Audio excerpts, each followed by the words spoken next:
You think you know carry-ons. Pack light, skip fees, beat lines. In 2025, that playbook breaks. Size myths, hidden fees, gate check chaos, TSA curveballs. Today, we fix all 9 of the most common mistakes before your next flight. We'll talk about what actually fits under the seat, what airlines don't tell you about personal items, how to keep your bag from getting pulled at the gate, and yes, the one rule that could save your tech, your meds, and your sanity. But stay with me till the end, because the last section will surprise you most. This time, we're shifting from packing tips to something even bigger. The rights and assistance you're actually entitled to as a passenger. The ones almost no one uses, but everyone deserves to know. Because once you understand how much power you really have as a traveler, you'll never look at carry-on travel or airline rules the same way again.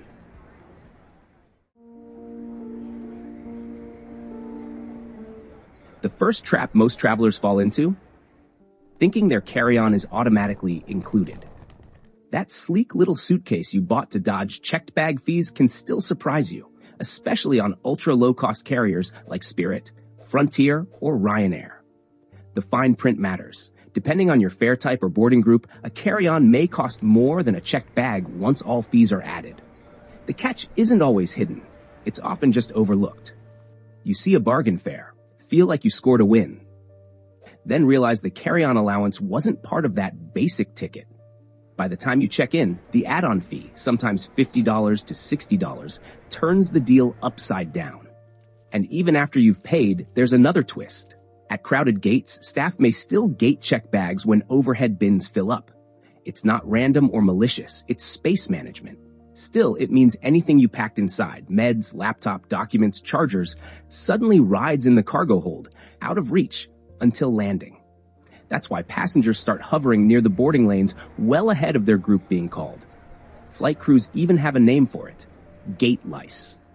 It's the anxious shuffle of travelers guarding their place for a shot at overhead space. The result? Slower boarding for everyone. The smarter move isn't panic, it's planning. Read the baggage policy for your fare when you book. Know which boarding group you're in and set a reminder to be at the gate about 30 minutes prior to boarding. A little awareness beats last-minute stress, and it keeps your trip and everyone else's moving smoothly. So what if you could skip the overhead battle entirely? That's where things start to shift, and that's what we're looking at next.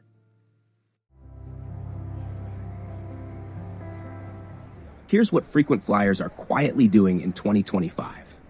Ditching the carry-on altogether and showing up with one well-packed personal item, their 48-hour survival kit. I know it sounds impossible. How can you fit everything into that small space under the seat? But mastering it changes everything.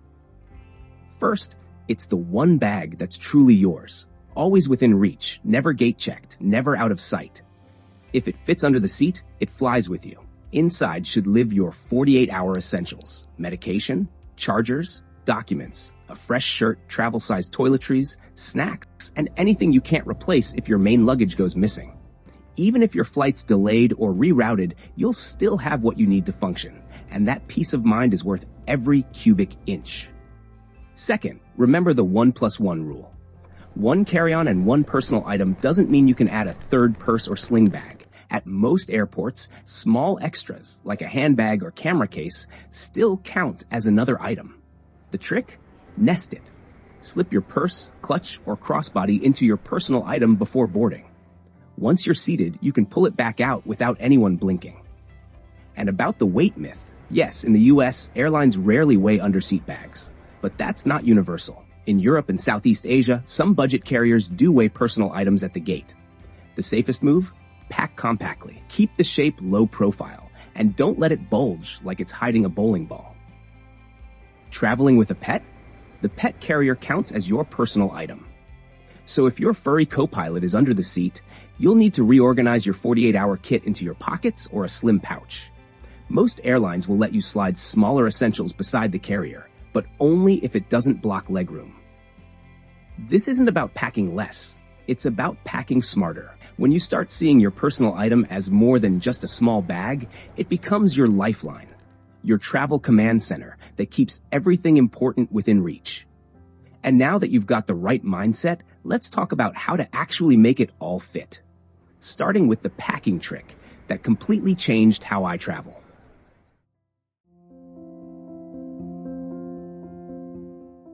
I used to be a fold and pray kind of packer.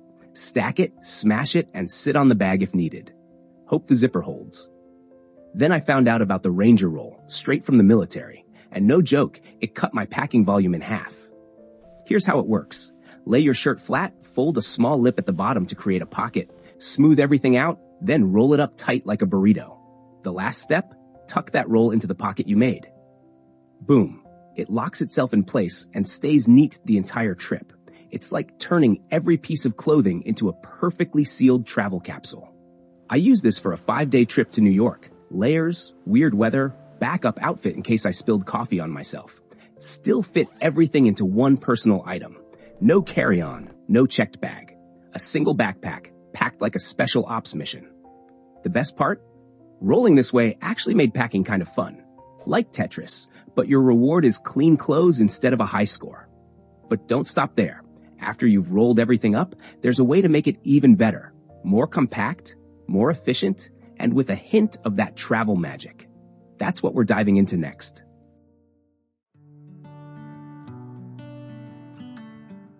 Once you've got your Ranger rolls ready, it's time to level up.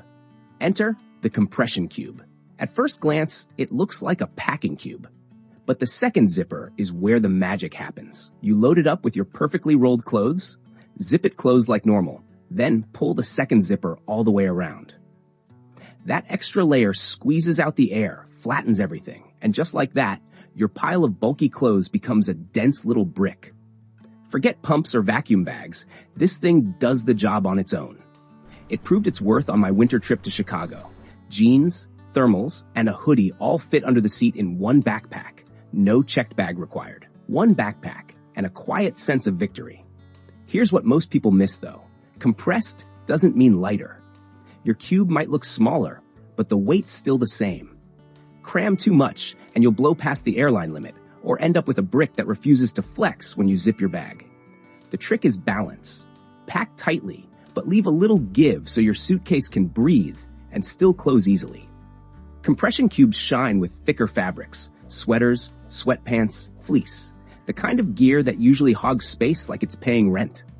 And when you pair them with Ranger rolls, you're not merely packing light, you're packing clever. But even the best packed cube needs a home. And that's where most people mess up, by picking the wrong bag. Time to fix that.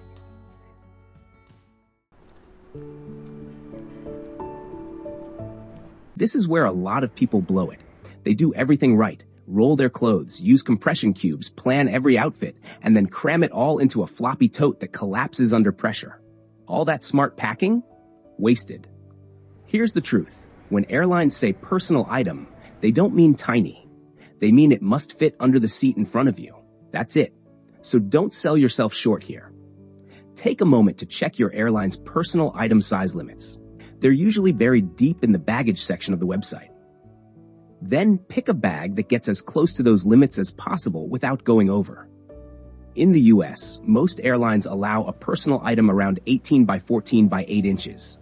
That's 45 by 35 by 20 centimeters. A standard carry-on is usually 22 by 14 by 9 inches, or 56 by 35 by 23 centimeters. Each airline adjusts the numbers a little, but those measurements will keep you safe on almost any flight. A quick seat tip most people miss. Under seat space isn't the same everywhere. Aisle seats often hide a power box or support beam, cutting your storage space almost in half. Middle and window seats usually have the full cavity open, perfect for structured backpacks or travel organizers. If your entire setup depends on that underseat fit, book a middle or window seat when you can. Your legs and your bag will thank you. My go-to? A structured backpack or a compact travel bag like the Nomad Lane Bento. It opens flat like a suitcase, has pockets for tech, chargers, and even shoes, yet still slides cleanly under most seats. The payoff? No overhead scramble, no baggage fees, no drama at the gate. And when you combine the right-sized bag with compression cubes and Ranger rolls, you'll fit more into one underseat pack than most travelers manage in a full-size carry-on. Best of all, you'll stroll past the gate lice looking calm and collected. Because, let's be honest, you've already cracked the travel code. You've done everything right. Bag packed like a pro. Seats comfy. Snacks? Check. Playlist? Downloaded. You settle in, open your laptop, maybe knock out a few emails, or start yet another rewatch of The Office. Then midway through the flight, your eyes start to blur. You decide to take a break. So you close your laptop and slide it into that slim little pocket on the back of the seat in front of you. Sounds harmless, right? Except that pocket? It's a death trap for laptops. It's not padded. It's not secure. And the moment the person in front of you reclines their seat, that slim pocket becomes a screen-smashing, hinge-snapping torture device. Plenty of passengers have learned this the hard way. One woman on TikTok showed her laptop shattered after someone reclined just once. The worst part? The outer case didn't even crack.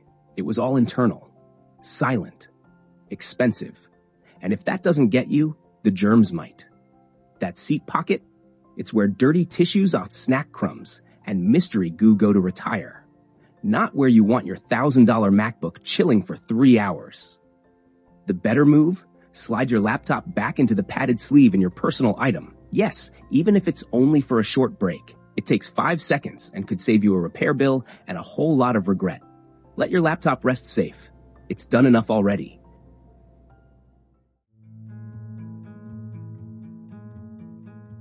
You're in the TSA line. It's crawling. And no, it's not always because someone forgot to take off their belt. Sometimes the delay starts with what people bring, or more accurately, what they shouldn't. Every single day, travelers get flagged for things they didn't realize were a problem. A lotion bottle that's slightly too big, a travel knife buried in a backpack, a power bank packed in checked luggage. And in an instant, the whole line slows while someone stands there, hands up saying, "Wait, I didn't know." Let's clear this up. Liquids, gels, and aerosols are still limited to 3.4 ounces, which is 100 milliliters each. Everything has to fit inside one quart-size clear bag. Yes, that fancy hairspray or body mist counts, and some airports are even stricter with pressurized cans. Play it safe. Go roll-on or solid. Sharp objects. Don't risk it. Fruit knife? No. Tiny scissors? Only if the blades are under 4 inches. Razor blades? Cartridge style is fine. Loose ones aren't. If it's sharp enough to make you hesitate, leave it at home. Power banks and lithium batteries. Cabin only. Never checked. These cells can overheat in the cargo hold, and airlines like Delta and Emirates now flash warnings during check-in. Keep them easy to remove during screening. Electronics. TSA might ask you to power them on. Laptops, tablets, even game consoles. Charge everything in advance. A dead battery can trigger extra inspection. And believe it or not, people still try to bring fireworks, camping stoves, or butane gas canisters. That's not a gray area. It's a one-way ticket to secondary screening. Want to avoid all that? Do 2 simple things. Check the TSA banned items list before you pack. Ask if you're unsure. TSA's @AskTSA account on X still responds, usually within minutes. A few minutes of prep means you breeze through security instead of holding up a line of tired travelers. Your bag stays intact, your stuff stays with you, and best of all, you're not the reason the guy behind you misses his flight. And just when you think you've nailed the rules, there's one more checkpoint myth that catches travelers every single day. Let's talk about shoes, belts, and the so-called easy security shortcut. Coming up next.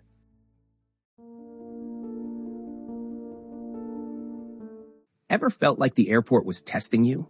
The lines, the stairs, the overhead bins that somehow get higher every year. Air travel's supposed to be efficient, but for anyone who's shorter, older, injured, pregnant, or traveling with kids, it can feel like an obstacle course. Even seasoned travelers have moments where the simplest things, lifting a bag, reaching a bin, finding the right gate, suddenly feel like Olympic events. What most people don't realize is, you're completely allowed to ask for help. Not only in emergencies, even for small things that make your trip smoother or safer. But how you ask can make all the difference, so let's talk about doing it the right way. If you need extra time to get settled, tell the gate agent you'd like pre-boarding assistance. In the U.S., airlines are legally required to provide this to passengers with disabilities who identify as needing more time or mobility help, under 14 CFR Section 382.93. Many carriers also extend family or extra time boarding as a courtesy. For example, American, Delta, and JetBlue all allow early boarding for travelers needing assistance, while Southwest offers family boarding for kids 6 and under, and Alaska lets families with children under 2 board early. Policies can vary by airline, airport, or even cruise shift, so it's always best to ask politely at the gate. Staff can confirm what's available that day. As for lifting bags into the overhead bin, that's where things get tricky. Many airlines don't allow flight attendants to lift passenger luggage because of injury risk policies. They can point out open space, help angle your bag, or ask a nearby passenger to lend a hand, but they can't always do the heavy lifting themselves. That's why asking as soon as you board, before the line backs up, is your best move. If your bag's heavy, plan ahead. Keep essentials near the top, or use a smaller personal item you can manage yourself. You're not asking for special treatment. You're helping the system work more safely for everyone. And the truth is, most people on board are far kinder than you'd expect when you approach them with patience and respect. A little communication keeps things smooth in the air and on the ground. A quick favor while you're here. Share your own travel story in the comments, the one where a small act of help made a big difference. And stick around, because next we're covering something travelers always misunderstand about medical devices and how to keep them safe when you fly.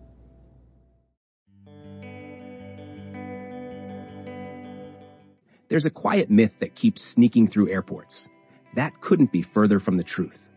Devices like CPAP machines, hearing aids, glucose monitors, or portable oxygen concentrators are considered medical devices, not personal items. And most airlines don't count them toward your carry-on limit. But how do you bring them safely? I've got a few simple tricks that could save you a major headache, and you'll be surprised how easy they are. Always keep medical devices with you, never in the cargo hold. Pack them neatly in their own pouch, and if possible, add a small label or tag, such as medical device, handle with care. It's not required, but it helps screeners recognize what they're looking at. If your device uses lithium batteries, they must stay in the cabin under FAA rules, never checked. Some specialized medical equipment, like oxygen concentrators, may need FAA approval or airline clearance in advance, so confirm this when you book. And if tubing or masks look unusual on the X-ray, simply explain that it's medical gear. One calm sentence usually prevents extra screening. Now about medication. Keep all prescriptions in their original bottles, with enough for at least 48 to 72 hours of travel within easy reach. Liquids such as insulin, saline, or IV solutions are generally exempt from the 311 rule, though you should still declare them at security. In airports equipped with new CT scanners, you may not need to remove them from your bag, but procedures still vary by checkpoint. Carrying a doctor's note or digital prescription copy can smooth things out across borders. Think of it as a travel-size insurance policy for your health. Because there's nothing worse than realizing mid-flight that your inhaler, EpiPen, or blood pressure meds are 30,000 feet below you in checked luggage. If your health depends on it, it stays by your side. Always. Flying with just a personal item might sound limiting at first. But once you've done it right, you realize it's not about bringing less. It's about choosing better. You're not stuck gate checking at the last second. You're not paying hidden fees that quietly double the cost of your flight. And you're definitely not dragging a bulky suitcase down the aisle while everyone's already seated. Instead, you've got what you need, packed with intention, right by your side. The whole trip feels lighter, physically, mentally, and honestly, emotionally too. So whether you're heading off for a quick weekend or squeezing in one last trip before your PTO resets, don't underestimate what smart packing can do. Use your space wisely. Learn the rules, and give yourself permission to move through the airport without carrying extra stress. And if something in this video helped shift how you think about carry-on travel, if it made you rethink that second bag, or laugh a little at the chaos we've all lived through, take a second to like the video.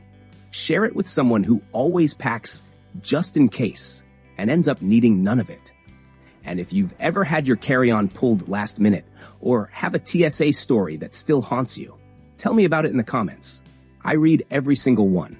I've got more coming too, like what not to pack in your personal item if you want to avoid getting flagged at security. Trust me, TSA does not play. So I'll see you in the next one. And hopefully, not behind someone repacking their entire suitcase at the scanner.